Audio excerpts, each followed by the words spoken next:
So I recently put out a video here on the channel entitled something like Why You Should Meditate, where basically in that video, I described that there are two major prerequisites that you need, from my point of view, in order to really effectively get the most out of, I would say, any therapeutic healing journey or personal growth journey or, psychedelic therapy journey or anything like that. From my point of view, if you really want to effectively heal, there's a couple kind of core skills that you need.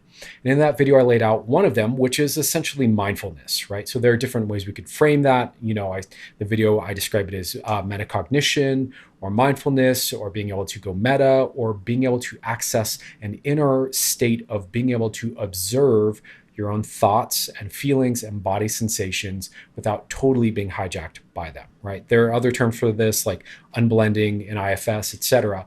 But the basic idea is that one of the major tools, and like I said in that video, is you need to be able to use mindfulness essentially. I would say again that that's an absolute prerequisite to really being able to effectively heal.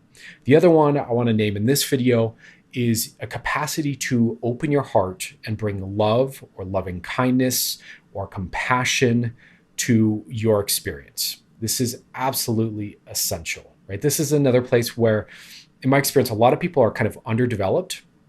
A lot of us grow up in a way where either love was modeled to us in a conditional way, or where we've only learned to love as a reaction, right? When we get the things we want, or when we feel a certain way, when we see a certain kind of person or experience a certain kind of situation, then we allow ourselves to love. But we don't know how to actively or proactively bring love to whatever situation we're encountering. Right.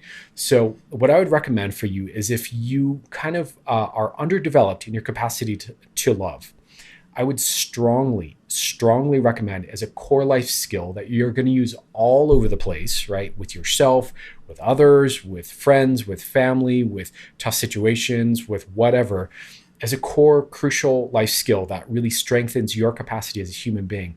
Practice loving. Practice knowing how to open your heart and connect and be present with at an emotional level, whatever it is you're encountering, and be able to do that whenever you need to, right? Have that on tap, have that on your ability, on your menu of possibilities for yourself. And I would strongly recommend, if you're kind of underdeveloped at this, that you work at perhaps, say, a loving kindness meditation, what's also called a metta, METTA, which is compassion in, I believe, Pali. It's a compassion meditation. It's a type of Buddhist practice. I would strongly recommend that you practice regularly, putting aside some time each day, and practice opening your heart to your own experience, to whatever it is you're experiencing, to perhaps other people, perhaps to kind of the world and what's going on globally. Practice loving as a skill, as a conscious, intentional skill, right?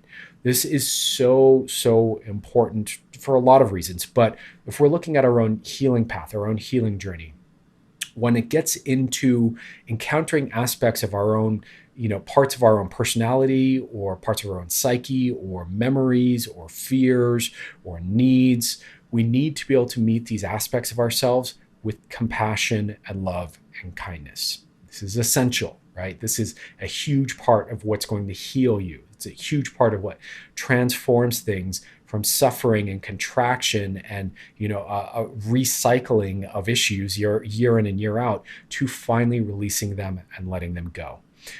That might sound like a tall order, that you might be like, that's crazy. That's a prerequisite to heal, right?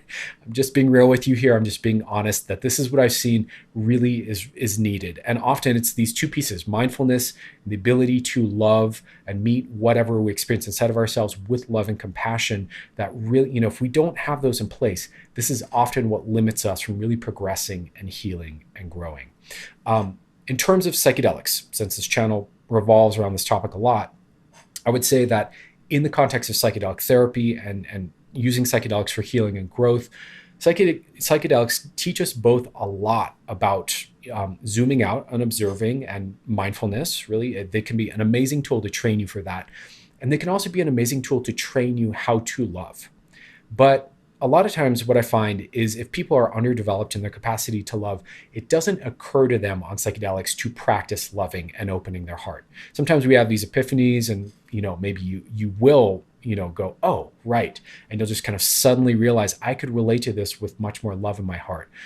But if that doesn't occur to you, I would encourage you to practice that. I do think, certain psychedelic medicines can be great for this. But also, conversely, when we are in a psychedelic therapy session, we want to have these skills in place so that whatever bubbles up in us, we know how to meet it properly. I'll be talking a lot more about the how of relating to our own internal experience, because this is a big part of how we self-heal. But just know, before we get into the particulars of this and I start unpacking attachment theory and how to apply attachment to yourself and blah, blah, blah, blah, all the, specifics that I'll be sharing with you on the channel here, just know that in order for all of this to really work, it's built upon a foundation of mindfulness and a foundation of compassion. So these are things you can learn how to do and start practicing for free, rather than buying a course to learn how to do this or, paying a coach like me to teach you how to do that. This is something you can learn on your own. Absolutely. And I would encourage you to practice this because it's only going to benefit you in pretty much every area of your life. So that's a message for now. Hope this resonates, and I'll see you guys soon. Take care.